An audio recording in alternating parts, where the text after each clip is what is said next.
আজকে কিন্তু আমি চলে আসলাম নার্সারিতে আরও কিছু আমের চারা নেওয়ার জন্য। ভালো আমের চারা আসলেই নার্সারি থেকে আমাকে ফোন দেয় আর আমি যেয়ে চারাগুলো নিয়ে আসি।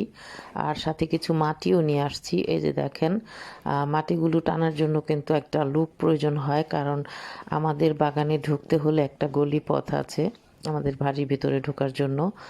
তো যাই হোক, আমি কিন্তু আমার বাড়ির সামনে যেই প্লটটায় বাগান করব বলেছিলাম, সেখানে সারিবদ্ধভাবে অনেক ধরনের অনেকগুলো আম গাছ লাগিয়ে নিয়েছি। তা আজকের গাছগুলো লাগালে হয়তো আর কোনো জায়গায় থাকবে না গাছ লাগানোর। তো এই তো দেখেন, রাজীব কত সুন্দর করে গর্ত করে আগে মাটি দিয়ে নিচ্ছে। এগুলো কিন্তু সারের মাটি, 100 টাকা বস্তা করে এই মাটিগুলো আমি কিনে আনি। তো এই সারের মাটি দিলে কিন্তু গাছ খুব সুন্দরভাবে দ্রুত তাড়াতাড়ি বেড়ে ওঠে।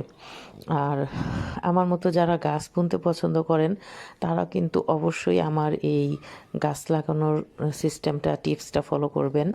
আর বাড়ির পাশে গাছ থাকলে, বাগান থাকলে অনেক সুন্দর অক্সিজেন পাওয়া যায়, সুন্দর একটা পরিবেশ পাওয়া যায়। তো এখানে কিন্তু মশারি দিয়ে ঘেরাও দিয়ে কিছু লাল শাক বোনা হয়েছে।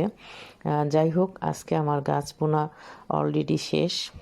ইনশাল্লাহ আশা করি সামনের বছর এই গাছগুলোতে বইল আসবে, আম ধরবে। সে পর্যন্ত সবাই ভালো থাকবেন।